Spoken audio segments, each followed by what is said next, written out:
A proposta, então, é tentar remendar esse episódio, ver o que a gente pode fazer com ele. Porque ele vai matar as pessoas, parece que a gente tá morto. Inclusive, a gente E a matou o nosso gente tem o convidado. quê? 24 horas pra lançar o episódio. A gente tem 24 horas pra remendar. Eu acho que a gente Matheus, pode aplicar. coloca a musiquinha do 24 horas, aquele barulho. E a gente faz a ferramenta que o grande cinema ugandense, que é o comentário, o narrador, né? Então a gente vai estar narrando o episódio que não deu certo. Falando sobre os momentos pra ver se a gente melhora a qualidade dele. Então esse é o É meta-episódio. tipo também o povo que vê filme comentado pra ver as coisas por trás da cena. Só que por trás da cena só tem a gente triste gravando. É aquela coisa que o Furlan falava, né? Não, todo mundo quer ver behind the scenes. Pô, behind the scenes tem isso, tem tristeza, gente, tem trabalho. Você quer ver gente trabalhando? Você já tem o seu trabalho. Você não precisa disso. Não, é que ninguém quer ver gente trabalhando, porque todo mundo odeia aquelas reuniões por Skype. E aquilo é live action de gente trabalhando. É típico dos filmes de crise uma tentativa de regresso a formas passadas. São repletos de metáforas para imoralidades e desordem e buscam a reafirmação de um padrão dito tradicional de Nossa, vida. Matheus, você tá muito São entediado. incapazes de vislumbrar a possibilidade de algo novo que supere as formas passadas. São sempre nostálgicos, morrendo de sono já. As críticas ao capitalismo desenfreado são quase sempre de caráter moralista, onde o grupo seleto da elite toma as rédeas do processo de regeneração da sociedade. E tem umas pausas esquisitas, né? Assim, tipo... introdução. Olá, ouvintes, bem-vindos a mais um episódio do Cine Desgraça. Sexto episódio, eu não achei que a gente ia durar tanto assim. Olá a todos. Como o Matheus fala, a gente está superando barreiras, que no caso é da nossa vontade de continuar, que é sempre zero, mas a gente continua. Nossa, parece que a gente tomou uns remédios para dormir. Exatamente. Eu acho muito bom que a introdução, né, a gente tenta fazer esse monólogo impactante, ou seja, tentar instigar o cara, o ouvinte, a continuar vendo e ele vai levar esse bombardeamento de informação e logo depois tem você falando que você detesta fazer isso. E Exatamente. eu falando, eu com um tom de que quero morrer. Não, eu detesto e no dia dessa gravação eu tava com uma crise de sinusite, minha cara doía tanto. Não, velho, sinusite é uma desgraça. E aqui depois ia ter o nosso amigo, Gustavo Partel, só que ele tava, né, ele não tava numa uma conjuntura muito positiva pra gravar. Teve um certo impedimento de farra. E ele falou, ele deu um oi, tudo bem, galera. Aí depois ele deu uma animada, assim, mas eu até tirei e a gente ia regravar, né? Acho que a gente tem que regravar, né? Depois a gente for colocar isso aqui, porque parece que ele tá morrendo. Bom, eu acho que a gente pode começar falando do Silent Green, né? Que é um filme. Acho que a gente tem que parar de fazer a piada do é um filme. A gente já fez isso com Cruella, não deu certo. É um filme de 73. Eu acho que eu posso fazer uma sinopse dele, né? Bem breve. É um filme que ele se passa no ano de 2022. Ou seja, seria ano que vem. Ele imagina esse futuro, né, de um mundo devastado pela poluição, pela superpopulação também, resultando em uma pobreza generalizada. Você tem escassez de alimentos, de água, você tem uma crise energética mundial e também umidade e calor o ano inteiro por conta do efeito estufa, né? O filme, todo mundo está sempre suando bastante, né? No filme você tem essa montagem de abertura, né, que mostra o mundo antes do colapso e depois ele passa para uma Nova York, né, completamente poluída e com filtro verde e mostra toda essa degradação da sociedade humana. Esse é, digamos, o cerne do filme, né, o que orienta ele de início. E o bom é que nesse momento eu tô falando que eu fiz uma sinopse, mas na verdade eu não fiz uma sinopse. Eu só descrevi a primeira cena do filme. Porque eu desconheço o conceito de sinopse. Eu estudo essas coisas, eu Sinopse é o leio. resumo curto dos primeiros 2 minutos, pra gente não dar spoiler, né? É tudo culpa da cultura do spoiler. Não, exatamente. Não, porque o que é o filme, na verdade? O filme é sobre esse universo distópico, em que há escassez de coisa, aquecimento global e tal, né? O efeito estufa, todo mundo tá suado. E você tem esse policial que um cara rico, que trabalha na empresa que domina tudo, morreu e ele tá investigando e ele tá descobrindo várias questões. Conspirações? É um filme policial, basicamente. E a gente em nenhum momento fala sobre isso. Eu falo que eu vou fazer uma sinopse, mas eu não falo sobre, tipo, a história. Eu falo sobre a cena, os 2 minutos de cena. A gente esquece de falar nessa questão da linguagem do filme, né? Que o filme é tipo, é meio distopia também, assim, como um filme de crise se encaixa mais ou menos como um filme distópico. Mas a maior parte do filme é um daqueles filmes policiais procedurais, né? De É, investigação. E é um porre de chato também. A investigação é muito chata.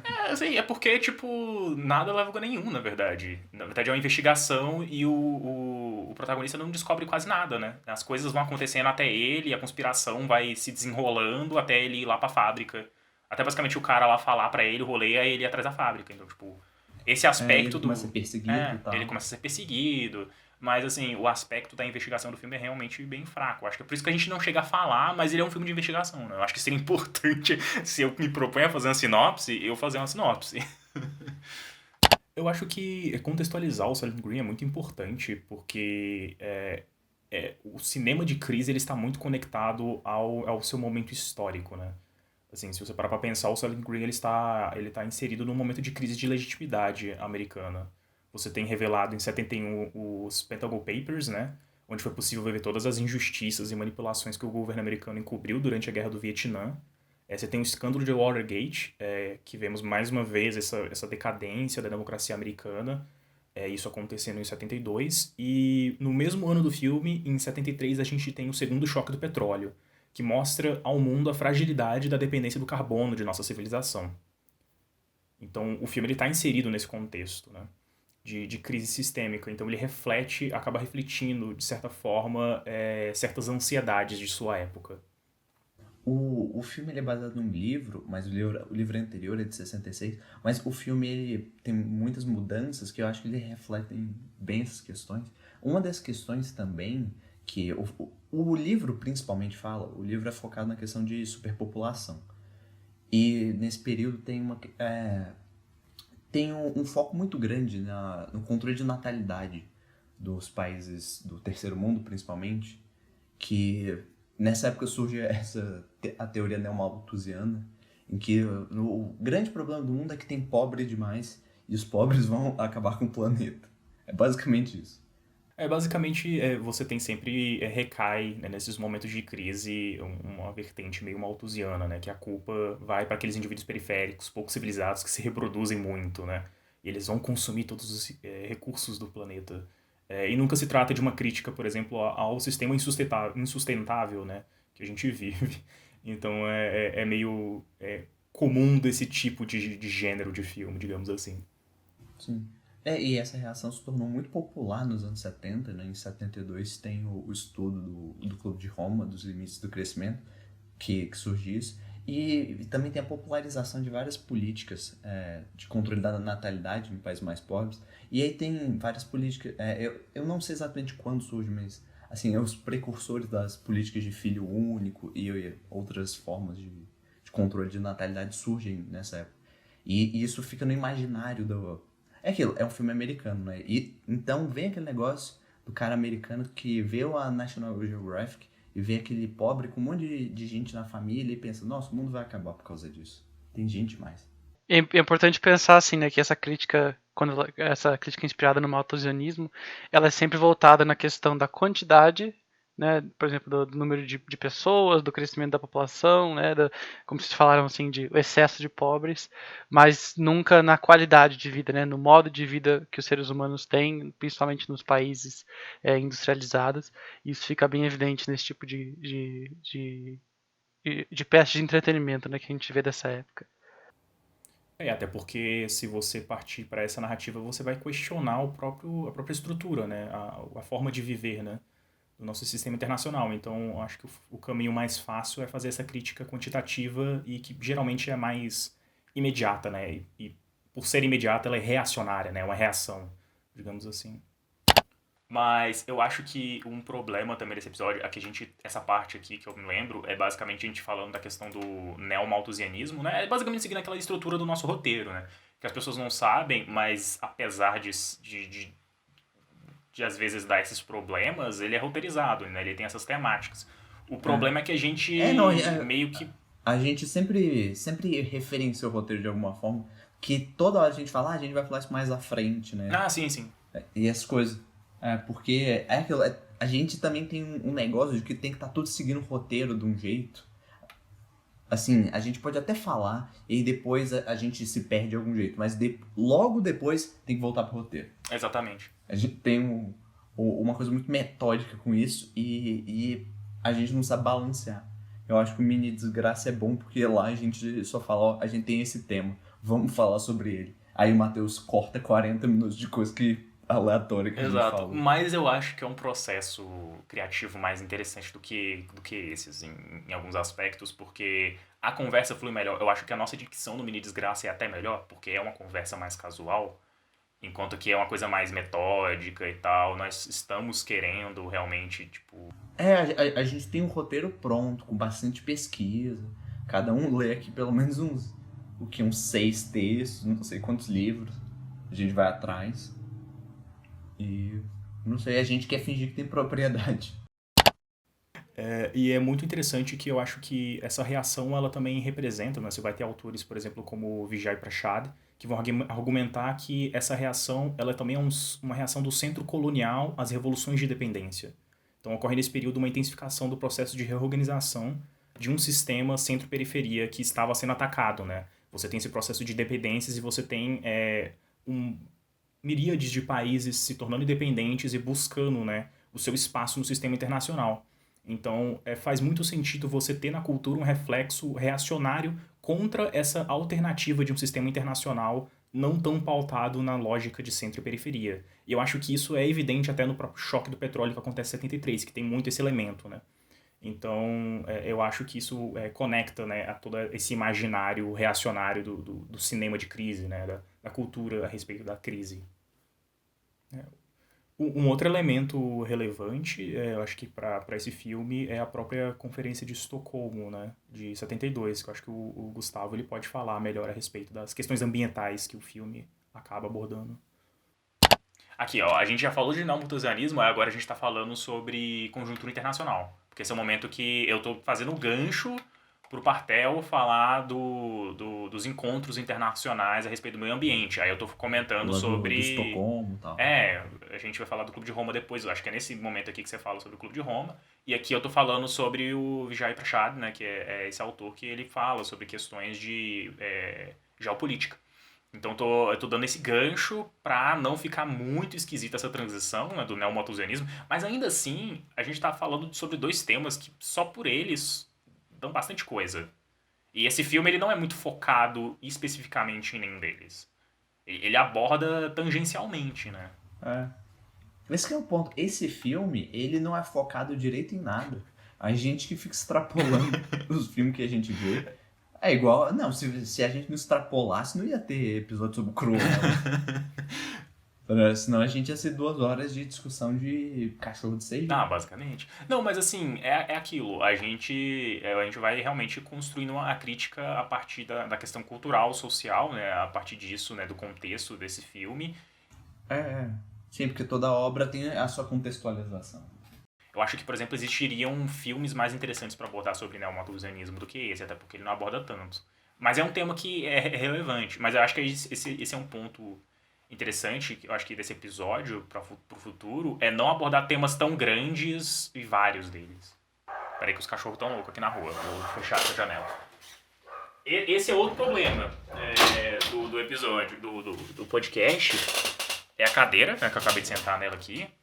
Mas o outro problema é que os cachorros da rua são todos surtados.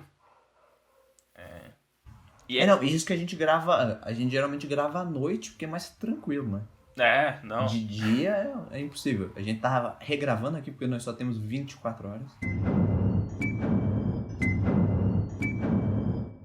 Pois é, então, a gente falou um pouquinho, né, agora há pouco sobre, por exemplo, o Clube de Roma, né, e como esse foi um dos primeiros estudos, assim, né, ou pelo menos uma peça popularizada, assim, de preocupação científica com questões ambientais, né, que ganham relevância internacional, e esse documento foi, acho que, uma das maiores motivações para o que seria, lá em 72, né, que o Matheus mencionou, a primeira das grandes conferências, né, chamadas assim, da ONU para a questão do meio ambiente, né, e para o desenvolvimento sustentável, que foi em Estocolmo, na Suécia, né? Essa conferência tinha o nome de Conferência das Nações Unidas para o Meio Ambiente Humano, e que foi um primeiro teste, né, desse debate. E, bom, o resultado dessa conferência, para dizer assim, de forma geral, não foi a coisa mais progressista do mundo, e ela foi marcada justamente por essa diferença de perspectiva entre os países, né, de primeiro mundo, principalmente as nações europeias, na época ali pela Comunidade Europeia, que ainda não era a União Europeia, né, mas essa perspectiva de que a poluição devia ser contida, o uso dos recursos naturais devia ser controlado, mas isso não teve uma recepção, né? Esse debate não foi bem aceito por outros países que estavam iniciando, né, tendo sua primeira chance de se industrializar, marcadamente, para dizer aqui, a China, né, que na época se mostrou bastante resistente com esse debate, e também o próprio Brasil. O Brasil foi, na época, um grande opositor de qualquer política ambiental a nível internacional, né, de restrições de crescimento. E é importante pensar no Silent Green como um filme até um pouco pioneiro nesse sentido, porque a gente falou lá no começo, né, que o filme trata de um mundo onde existe um aquecimento, né, a atmosfera foi alterada e aí tá todo mundo suando, que é uma coisa bizarra e até um pouco engraçada em alguns momentos do filme. Mas mesmo nessa primeira conferência da ONU, né, que eu acabei de mencionar aqui, o próprio tema da mudança climática não era um dos temas principais, né? Esse conceito já era conhecido, né, desde o século XIX, a questão do efeito estufa como um processo natural, mas a interferência humana nisso, né, e a aceleração desse processo por ação humana só viria a virar uma preocupação central ali para os anos 90, né, quando a gente teve, por exemplo, o estabelecimento do Protocolo de Kyoto, em 97. Mas Silent Green, né, traz esse tema como algo já é, típico, né, de um futuro distópico, e fala das consequências, né, de uma alteração do clima, por exemplo, para a disponibilidade de alimentos, de lugares habitáveis, e isso é algo que eu acho bastante interessante do filme. O filme começa com essa montagem, né, que começa assim com primeiras fotografias do trabalho no campo nos Estados Unidos. Então você vê fazendas, né, os trabalhadores rurais, e ele vai acelerando e se modernizando. Aí depois você começa a ver um pouco mais de tecnologia, depois fábricas, e tudo vai ficando muito rápido. E aí a música começa a acelerar mais. E até que chega um ponto em que começa a aparecer um monte de coisa ruim. Aí poluição, aí greve, e pobre, Pessoas não brancas. tem. Ele coloca tipo luta dos direitos civis juntos. E, enfim, então ele dá essa impressão de que o passado era muito interessante, era pacato, e aí depois a velocidade. Assim, é como se fosse um certo antifuturismo, em que essa aceleração, esse movimento é tudo horrível. Tudo bem que futurismo é coisa de nazista, mas. Mas o filme ele tem essa mensagem por detrás muito nostálgica de estruturas passadas, né? Ele faz essa crítica moralista ao capitalismo, mas o que ele quer, na verdade, é um retorno a esse capitalismo idílico, que na verdade não era bom para muita gente, né? Se você para pra pensar na questão dos direitos civis, ele quer voltar a esse estágio anterior e para ele essas mudanças são ruins, né? Então ele é muito nostálgico nesse sentido. Isso que a gente falou não tá só na abertura, né? Essa questão dessa visão nostálgica e reacionária, né, do filme, tá presente na fala dos personagens. Tem o velhinho do filme, que eu não lembro o nome dele, mas ele fica falando pro outro cara mais jovem sobre o passado. Ele fala, não, as pessoas eram podres, mas o mundo era lindo. E tem uma distorção muito grande nessas coisas.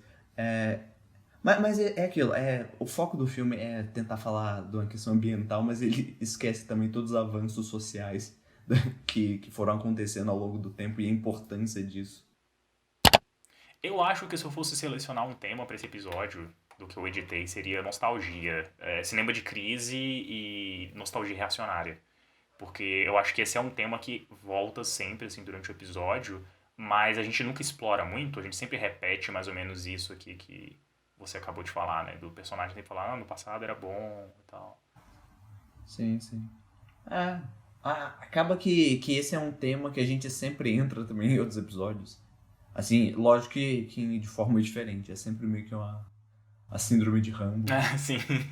Eu acho que a análise, acho que a gente pode dar um nome pra essa coisa. Lógico que o fenômeno acontece de forma diferente em filmes diferentes, mas é um pouco a síndrome de Rambo. Com certeza, o uso da nostalgia, na verdade, ele reflete muito no uso político do medo dos filmes de crise, né? Você vê constantemente nesse filme o colapso da família, você vê o colapso da sociedade que a gente vive, e a gente pode falar até mais pra frente como esses filmes, na verdade, não são eles não estão prevendo, mas eles trabalham em uma lógica diferente, né, de memória, que a gente vai abordar isso mais pra frente, mas como esses filmes fazem esse uso político de degradação da sociedade, né? O próprio lugar da mulher, ele é criticado, é como se fosse um aviso, olha, mulher, essa sociedade que a gente vive hoje, ela pode não ser ideal, mas isso que você quer vai levar a uma deterioração completa da sua condição, né? Porque você está tendo vários movimentos feministas no mundo nesse período. Então você tem, né, essas mulheres que viram mobílias, né? Então esse avanço é sempre, na verdade, um risco a essas conquistas, né? Esse filme ele quer sempre pautar isso nessa lógica um pouco conservadora. Acho que a gente pode falar um pouquinho mais sobre essa questão das mulheres como mobília, que essas mulheres que eles chamam de mobília, elas são assim, mulheres que vêm com a casa. É literalmente isso, a pessoa se muda e aí, mas a mulher continua lá. E aí você chega lá nesse apartamento novo, isso só nos apartamentos de luxo. Os pobres não têm isso.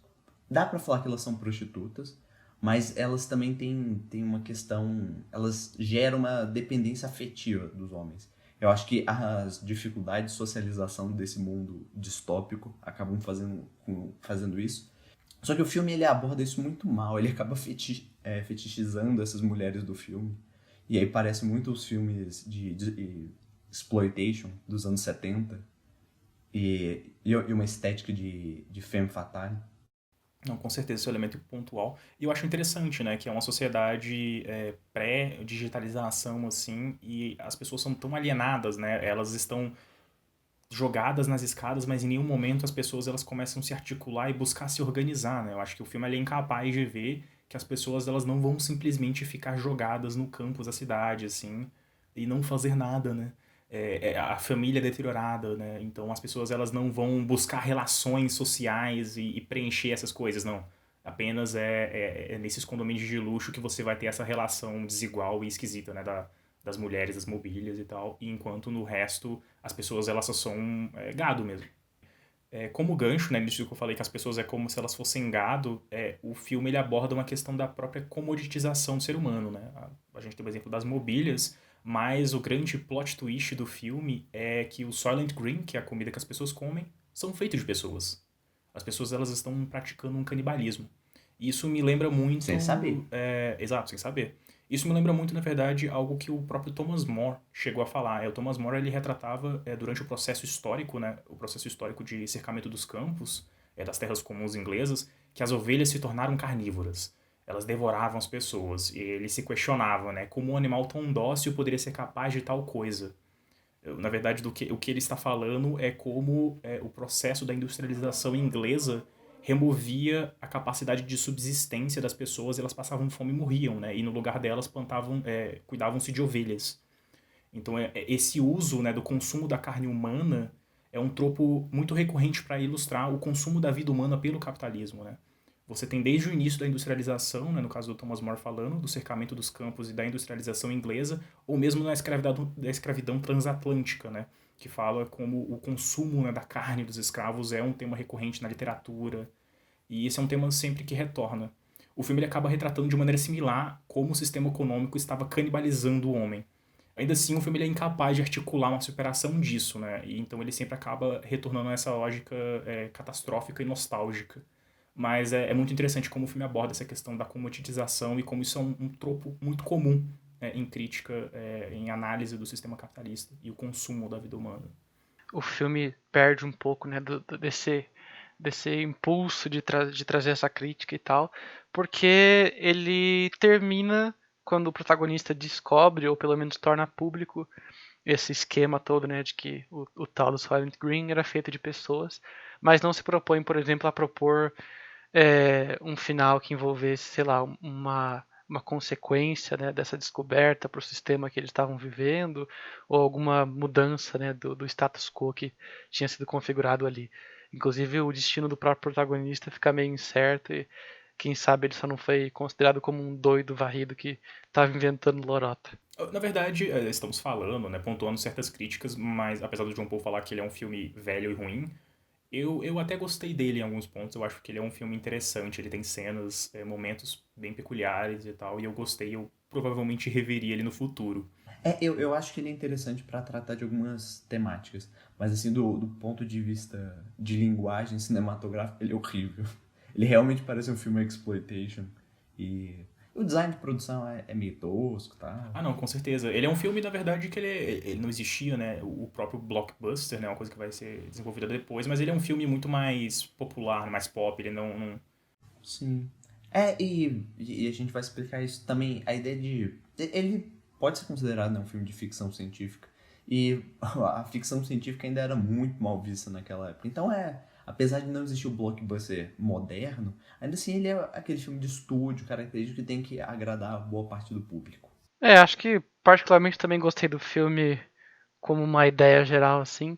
E apesar dele ter, né, seus pontos frágeis e às vezes não conseguir chegar no que ele queria em termos de crítica, eu acho que ele continua trazendo pioneirismo também em outros pontos, sabe?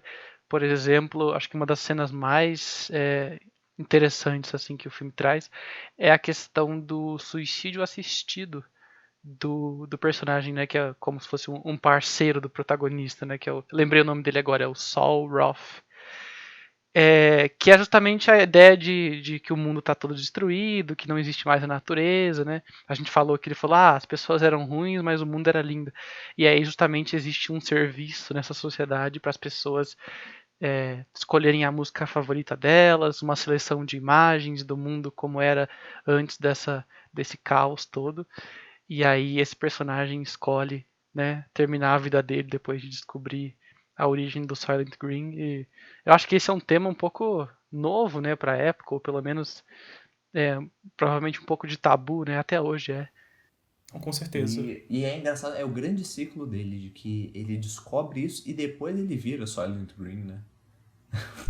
Exatamente. Que eu acho que é muito curioso, né? Porque esse filme ele marca um momento histórico específico do cinema de crise, né? Que a gente vai abordar um filme mais recente hoje. E eu acho que ele talvez tenha esse elemento mais de um aviso, né? De que, olha, essa modernidade ela não é tão boa. A gente tem que retornar a essas estruturas antigas. Enquanto o cinema de crise ele vai se desenvolvendo de uma maneira um pouco mais distinta a partir dos anos 2000. A gente pode falar, né, que o Silent Green é um pioneiro do gênero, porque o mais próximo que existia a ele eram os filmes de desastre, que se tornaram muito comuns nos anos 60 e início dos anos 70. Mas ele tem esse caráter distópico, né, e também a forma como ele trabalha escassez, eu acho que é algo bem único dele, que é um filme velho e ruim, mas ainda assim tem um certo valor nele. Ao contrário do próximo filme que a gente vai falar, que é só uma porcaria com o Matt Damon. Ele é um filme terrível. Inclusive, pode começar falando. Fica à vontade. Tá? Pra quem nunca viu o Grande Elysium, não vejo. Né? Se você teve a oportunidade de perder esse filme, continue assim. Exceto pela grande participação do Wagner Moura, que parece um pirata. O filme todo ele fala igual um pirata. Procura cenas de atuação do Wagner Moura, porque é o que vale a pena pra ver esse filme.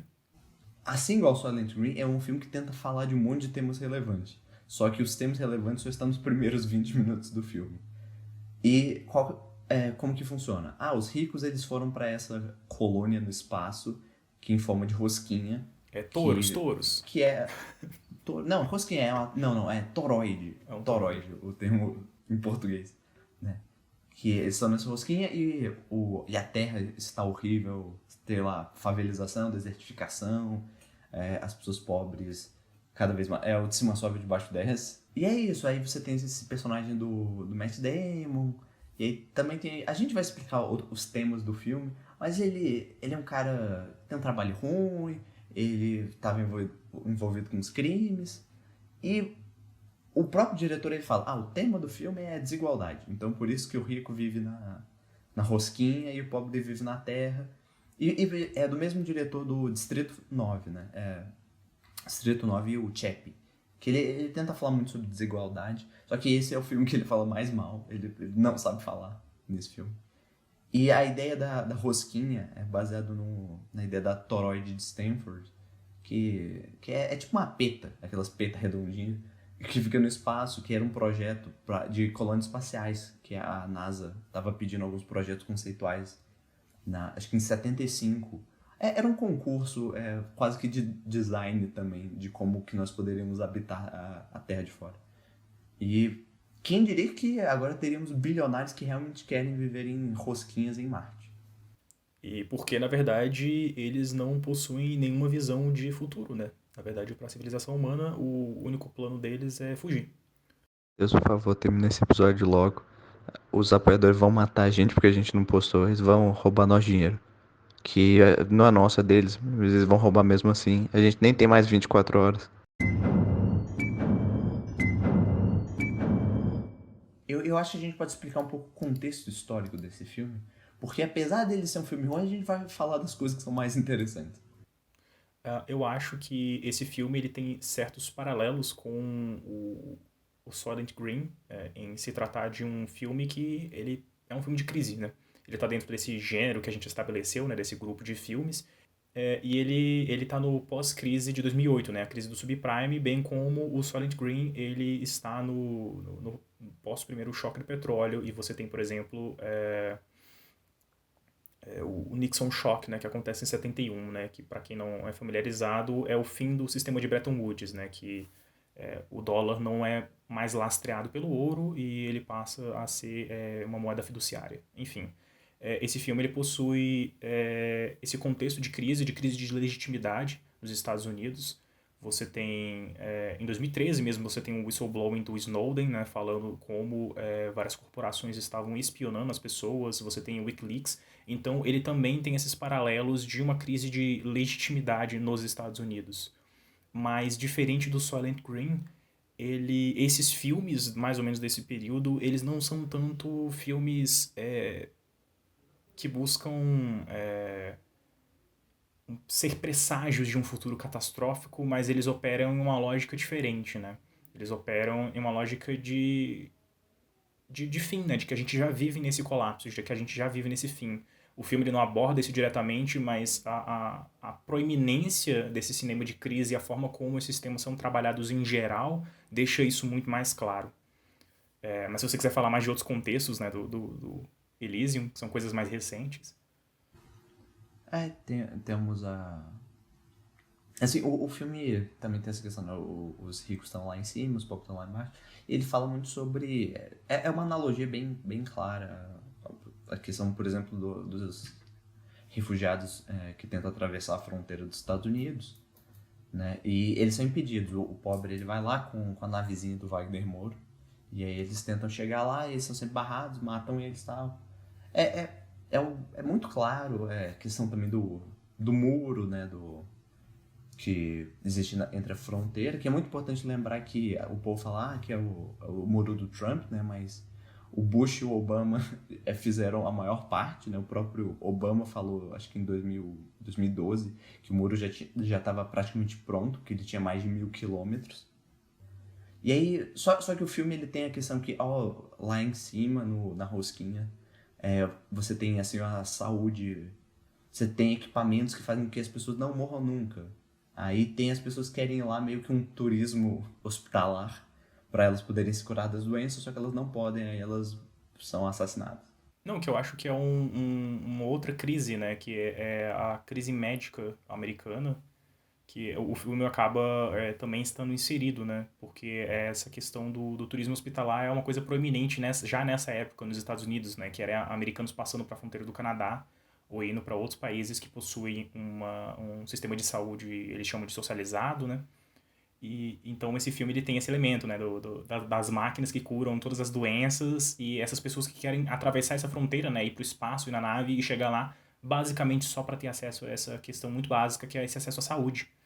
Então eu acho que nesse sentido o filme ele aborda de maneira muito simples, né, mas eu acho que esse é um assunto que dá para ser expandido, é um assunto muito interessante.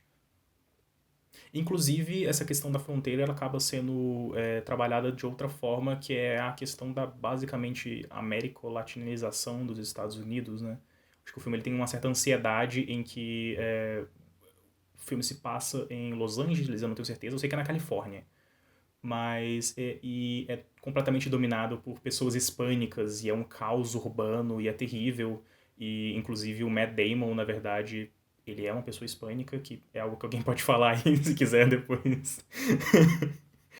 Que não faz o menor sentido. É. O rolê todo, assim, é que eles colocam esse elemento, né, no filme de que ele teria vindo de uma comunidade hispânica e que essa seria a comunidade mais marginalizada ali desse contexto, né, em contraste com os ricos de Elysium. Mas isso acaba não tendo a menor relevância pro enredo do filme. Inclusive, tem pessoas que contracenam com ele, que são, né, pessoas latino-americanas, né, e que servem só como acessórios no plot, né? Tem o amigo dele lá que é feito pelo Diego Luna, enquanto eles escolheram colocar esse background pra ele e mesmo assim é um protagonista branco. Não, ele está cercado de latinos, né? A Alice Braga, o Wagner Moura também, né? Mas tem que ser o Matt Damon, porque ele é o cara que puxa a bilheteria. E tem a questão, né? O filme, ele é filmado... As cenas da Terra foram filmadas no México, né? Então eles só estão se apropriando dessa estética da pobreza. Não, é basicamente a terceira monetização, né? Na verdade, a ansiedade que o filme tá abordando vai virar tudo México, né? Vai virar tudo México. Que é uma coisa que o Soylent Green também trata. Que é tipo Nova York virando Nova Delhi. Uhum. Porque a ideia do Soylent Green também surge disso, né? O autor do livro, ele estava conversando com um cara indiano sobre controle da natalidade e outras coisas, e sobre superpopulação. Então, vem de uma preocupação, assim, dos males do terceiro mundo. Como se isso não fosse fruto do próprio sistema desigual que a gente vive, né? Como se fosse algo natural, né, desse mundo que vai infectar o resto do mundo, né? Como se não fosse consequência. O comentário mais interessante a respeito do Elysium, na verdade, não é sobre os temas dele, mas sobre a linguagem dele, né? Que é o do filme de ação sci-fi Uhum. com temas sociais, mas que ele tem uma estrutura muito formulaica, né? Que é do protagonista que vai salvar todo mundo e se sacrifica. Uhum. Esse problema da construção da ficção científica no cinema hollywoodiano, né? Eu acho que um outro elemento interessante do Elysium, que eu acho que na verdade retoma uma coisa que falamos do Silent Green, que é a questão da estagnação e naturalização das estruturas de poder. O Elysium, novamente, ele reproduz essa lógica de que com o colapso as pessoas elas não buscariam se organizar ou tentar resistir ou buscar formas melhores, mas elas simplesmente reagiriam a essas estruturas de poder e haveria essa naturalização, né? Então as pessoas elas são fora do protagonismo, né, do protagonista, todas as pessoas elas são muito passivas. Isso só é um problema maior nesse tipo de filme, dos filmes de crise, dos filmes sci-fi, né? Que são os filmes de ficção climática. Porque acaba que esses problemas da sociedade muito grandes, eles não necessariamente eles são resolvidos, mas eles dependem de uma pessoa apenas para, não sei, para agir. Não é como se fosse um esforço da sociedade. É muito essa coisa de quem vai resolver o problema é um herói, que ele vai vir e vai nos salvar, né? E são problemas sistêmicos, são problemas muito grandes, então é sempre essa narrativa de que um herói que vai resolver as coisas. E não é bem isso, não é bem assim como as coisas funcionam. O Silent Green, ele tem isso, né? Que, como a gente já falou, dessa ideia do Mickey. Eu só lembrei o nome porque eu tenho a colinha. Que é esse protagonista que ele sofre todo, tal. É como se fosse a tragédia grega, em que ele tem todos esses momentos de sofrimento. Aí o momento catártico é o plot twist, quando ele afirma, né, que o Silent Green é feito de gente. E aí ele é esse indivíduo dentro de uma tragédia ecológica que tem que se sacrificar para que o resto da população possa ouvir o que ele tem a dizer. Quase que como um Messias também. Eu acho que a narrativa do indivíduo excepcional ela tem um elemento messiânico, assim, isso é muito recorrente, né? Utilizar essa estrutura narrativa. O Matt Damon também morre, você não morre? Eu tinha esquecido do filme. O Matt Damon ele se sacrifica pra poder salvar, se eu não me engano, a filha da mulher ou a mulher lá, que é a Alice Braga, né? E o pessoal da Terra também, que chega as navezinhas do pessoal da Terra.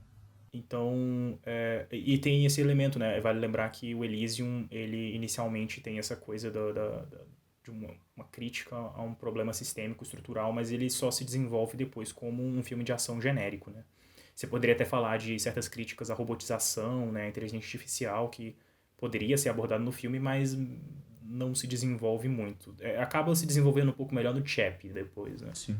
Mas no próprio Elysium, o filme ele se desenvolve como um filme genérico de ação. Acho que esse é um dos maiores problemas dele, né? Então é o mocinho que vai lá e salva a mocinha, essa é a motivação dele, e ele morre e se sacrifica, né? Coisa muito previsível. Tem dois autores que eles falam sobre o fenômeno da espetacularização do cinema sci-fi, Robin Murray e Joseph Hillman, que eles falam sobre isso, né? Que por exemplo, Silent Ring, como um pioneiro, ele ainda assim é um filme com que o foco dele é a mensagem, né? Apesar de tudo que ele ainda tenta assim, ser um filme de entretenimento, mas ele tem uma mensagem forte, principalmente por causa dessa origem da ficção científica. Enquanto Elysium não, ele é um filme que já está inserido nessa lógica de mercado do blockbuster moderno de ação, que na verdade todo blockbuster moderno que não é animação é de ação, né? A gente pode dizer, só que esse misto de ação com outros gêneros.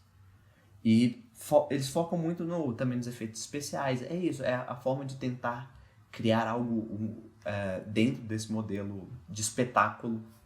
Como vou sempre falar dos Scorsese e dos filmes de parque de diversão, né? Exato. Esse é o filme de parque de diversão sobre o planeta ruim e o sistema sobe debaixo desse.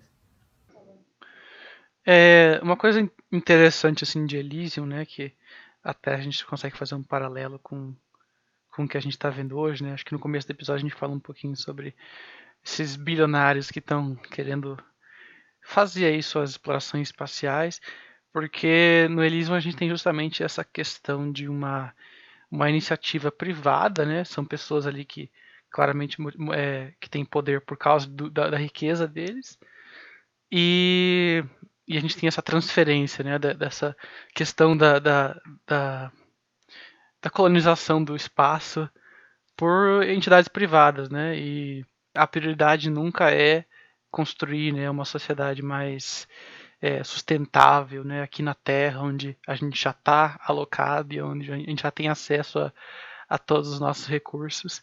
A alternativa parece estar sempre lá fora e quem não tiver acesso a isso, que se ferre, né? Eu acho que é interessante como os dois filmes eles abordam como típico, na verdade, desses filmes de crises, corporações como cabeças, né, sendo o centro, o cerne da estrutura de poder, né?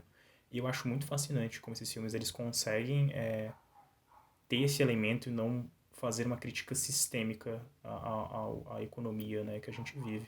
Mas ambos os filmes é quase como se a gente vivesse numa forma de ancapistão, né? Que é muito recorrente, na verdade, a esse gênero de filmes, né? Inclusive, o Wall-E era talvez uma alternativa até mais interessante do que Elysium, porque é um bom filme, na verdade, e ele aborda e eu diria até que desenvolve de uma maneira muito mais interessante e inteligente, né, os seus temas centrais, assim. Ele tem um caráter nostálgico, mas ele não se leva tão pra esse lado. Também porque é uma bela história de amor entre robôs, né? É o que mais Exatamente. importa. Mas eu acho que isso que você acabou falando, né, sempre da saída para fora da Terra, conecta muito bem com o movimento que eu acabei lendo, né, da autora Susan Buck-Morss, que ela fala sobre Dream World and Catastrophe, é o nome do livro dela, que ela pontua o colapso da União Soviética como o final de uma era, né, no pensamento cultural, no pensamento humano, que é o fim das utopias modernas, né? A política durante o século XX ela era muito pautada, né, até o pensamento liberal e tal, na construção de soluções, né, de uma sociedade harmônica, de uma construção de uma utopia mesmo. Esse era o que pautava o século XX, de certa forma. Você pode fazer várias críticas a respeito disso, mas o colapso da União Soviética, digamos, finaliza esse sonho moderno da construção de uma sociedade de massas destinada à prosperidade, a um futuro promissor. E muito do que vai acontecendo é um movimento da política como mera administração, né? Não como mais uma articuladora de horizontes para a civilização, mas só como, não, o que a gente pode fazer é deixar as entidades privadas fugirem, basicamente, né? O único futuro é a fuga do planeta Terra. O que a gente pode fazer, na verdade, é austeridade. A gente não pode gastar, não. Você tem que gastar menos aqui em recursos públicos. Então, a política, ela é completamente patética hoje em dia, né? E é uma austeridade seletiva também. Obviamente, é uma austeridade seletiva, né? Então, é uma política sem horizontes e é uma política que é basicamente uma administração da pobreza, né? Da miséria. Uma outra autora, muitas autoras, na verdade, que eu li para fazer esse trabalho, é a Elizabeth Kaplan, que ela aborda a questão da ansiedade. Ela fala muito de questão de trauma, né? Na verdade, as últimas obras dela, nos últimos 10 anos, todos falam sobre o trauma na cultura.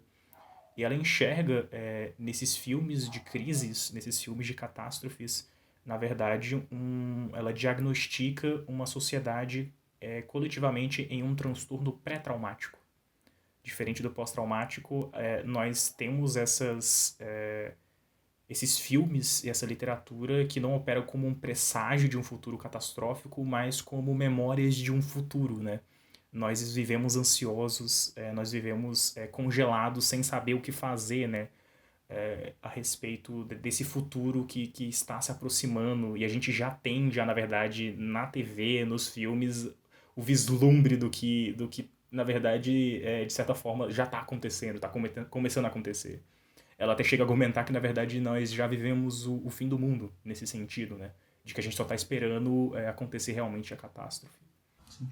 Eu li o texto de uma autora chamada Eva Horn, que ela fala que essas ideias das catástrofes, a gente já criou um consciente coletivo sobre isso, baseado nessa preocupação com a sobrevivência. E com isso a gente desenvolveu uma cultura da sobrevivência baseada na ideia de que o Estado é incapaz de lidar com catástrofe. O que não faz sentido, porque assim, o tanto que é investido nisso é muito alto. Na verdade, é construída toda essa lógica de que nada é possível para lidar com catástrofe. De que não há nada a ser feito. Né? Então a gente vive, né, nesse trauma, né? Ela chama isso de transtorno pré-traumático. Que a pessoa, ela tem... ela até acaba conectando isso à questão da depressão e da ansiedade, né? Como um fenômeno muito proeminente, relacionando essa questão dessa cultura traumatizada. Sim, sim. É que eu acho que a gente pode falar que esse fenômeno surge, assim, principalmente acho que na Guerra Fria, e o medo dessa destruição iminente. Né? E quando você falou do contexto de memória, do futuro, eu achei interessante a ideia da memória, né? Porque, assim, existe um debate, né, sobre o valor da memória na história. E sobre isso das distorções, né, que a memória tem. Porque não é o fato histórico. A memória, ela tem as suas distorções por conta da pessoalidade. E a distopia é muito baseada nisso, né? Ela é quase uma caricatura da realidade por conta das ânsias do presente. Você tem essas ânsias que você transplanta para o futuro muito pior. Exatamente. E isso é bastante pautado, né, na obra. Eu super recomendo, né, as obras da Elizabeth Kaplan. E ela trabalha muito, né, com essa lógica, porque o trauma ele é muito conectado à memória. E quando você quer falar sobre um trauma de algo que ainda não aconteceu, é muito esquisito, né? Mas ela trabalha muito bem. É como, na verdade, essa cultura, ela organiza as suas representações midiáticas quase em uma estrutura de memórias, né? Que ela se pauta, né, nessa coisa muito afetiva, né? Muito pessoal, né? Que a memória tem. Então, vivemos uma sociedade com uma cultura de trauma, né? Nós vicariamente vivenciamos eventos traumáticos através das mídias que consumimos e somos viciados, né? Profundamente viciados nisso. Isso está muito conectado também a essa falta, né? da utopia moderna. E quando não há a possibilidade da construção de uma sociabilidade melhor, positiva no futuro, o que resta é administrar a desgraça, né? Então eu acho que isso está muito, muito conectado a essa ideia. Então, esse episódio muito alto astral que a gente teve aqui, como todos, é aquilo. O nome do podcast é Sim, Desgraça. É isso. Não tenho mais nada a falar. You got something, didn't you? What? That's why they shut down the sky. Come on, what is it? Wire transfers, corporate intel. You gotta have something big in there. I fucking got nothing, man. It all got scrambled. Julio is dead. You owe me. Let's go fucking now. We can't. The flight system is jammed. Nobody is going up there. Till when? Till I don't fucking know. E eu acho que do episódio é isso. Eu acho que o problema, ele é um episódio que é lançável, mas eu acho que ele não traz nada de muito interessante, assim. Ele traz alguns temas, levanta, mas ele não aprofunda muita coisa. E ele é meio longo ainda, apesar de ser mais curto que os outros, né? Ele tem 40 É minutos. o nosso grande problema de tentar fazer conteúdo quinzenal. Uhum. Porque pode até parecer, né, que é relativamente simples, mas eu acho que a gente sofre mais fazendo esse podcast do que parece. Ah, sim, com certeza. Porque, não que seja, sei lá, o pior trabalho do mundo. Não, eu acho divertido ver os filmes, eu acho a pesquisa muito instigante e a gravação é legal em algumas partes também, mas é porque depois a gente sempre fica com essa sensação de que faltou coisa, assim, que a gente não aprofundou muito, que a gente falou de muita Sim. coisa, que eu acho que é uma coisa que a gente tem que organizar. Mas tem esse problema, mas também tem o problema de que é difícil sempre encontrar novos temas, novos filmes a cada 15 dias. Uhum. Por isso nós temos nossa grande lista de temas. Exato. Que é sempre... são 5 páginas de filme é o tema do Padilha, né? São 5 páginas só falando Padilha. E a gente nunca faz, porque eu não quero sofrer. E esse é outro problema, né? Muitos poucos momentos a gente vê filmes que a gente gosta. Não, ultimamente, nem os filmes que eu assisto por vontade própria eu tenho gostado. Pois é, tá complicado. Eu até fiz uma pausa e eu terminei a primeira temporada de What We Do in the Shadows, né? Eu vi o filme e eu terminei a primeira E viu a temporada. série? Pra dar uma E aliviada. qual é a sua opinião, Matheus? Você é do Team Guillermo? Ah, Porque pra mim o Guillermo é o melhor personagem. não, com certeza. Mas tem a vampira, que eu gosto do arco dela, principalmente do arco dela com a menina lá do LARP. A irmã do Jonah Hill. Sim. Eu tenho que aprender o nome dela porque eu gosto dela. Ela é muito engraçada. Mas eu nunca lembro, só lembrei a irmã do Jonah Hill. Fico até com pena. Mas eu sou do time Guillermo, que ele sofre muito, coitado. Não, mas a segunda temporada você vai ver que ele vai ser... Isso é ótimo, pô. Ele já tá passando por um processo, né? Que ele descobriu que ele tem 3% DNA de holandês e é descendente do Van Helsing. Não, ele chega ao ápice disso. Então, essa é a dica. Assistam a série, né, de What We Do in the Shadows. Que acho que nunca saiu no Brasil. É do FX, né? Eu não sei como é que funciona o serviço do FX no Brasil. Passa no Fox Premium. É uma boa série. Tem um filme também. Eu gostei bastante do filme. Eu não gosto muito do filme. Eu acho que tem bons momentos. Acho que tem uns momentos Eu gostei do filme porque eu acho que eles conseguem explorar melhor... por ser uma coisa única, né? Não faria sentido também na série. A questão do mockumentary, né? Tipo, a linguagem do mockumentary eles exploram muito melhor que a série. Mas eu acho que porque na série ia perder a graça, né? Muito rápido.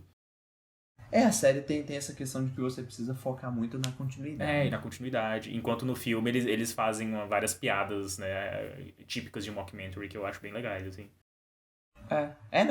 O tanto de mockumentary que a gente já planejou e nunca fez na vida, né? Exato, provavelmente é o gênero, assim. Que a gente mais escreveu. Com certeza. Né? Inclusive, eu vi recentemente aquele o I'm Still Alive com o Joaquin Phoenix, né? Que eu postei no Twitter. É o filme do irmão do Ben Affleck, É do Casey Affleck. Esse documentário é de 2008, foi gravado e foi lançado em 2010. A premissa é que, tipo, ele ia abandonar a carreira de ator e ia virar um rapper. E é um documentário dessa jornada dele. É muito bom. Não, e ele fez isso, tipo, na vida real. Na vida real. Ele foi coisas. no Letterman e fez aquela famosa entrevista lá que ele gruda chiclete embaixo. Sim. E zoaram ele, né? Que ele tava com barbudão, com cabelão e tal. E zoaram ele. Uhum. A gente sempre pode aproveitar o podcast para falar da história do irmão dele, do River Phoenix. E a grande amizade que ele tinha com o Milton Nascimento. Eu acho que... Eu não conheço essa história, acho que você poderia me falar. O Milton Nascimento gostava muito dele, achava que ele era um menino muito talentoso, né? A gente não pode esquecer, o River Phoenix morreu muito cedo, acho que ele tinha 22, 23 anos quando ele morreu.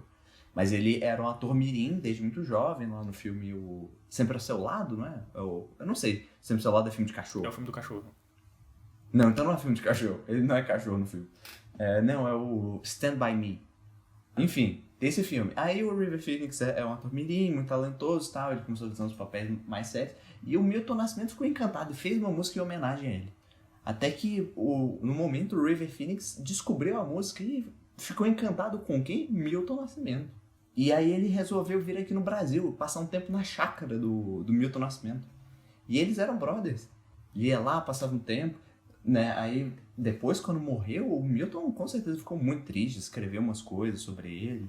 E aí, tinha até história de, assim, como a imprensa é horrível, né? Eu tava conversando com a minha mãe falou que a imprensa se aproveitou disso, né?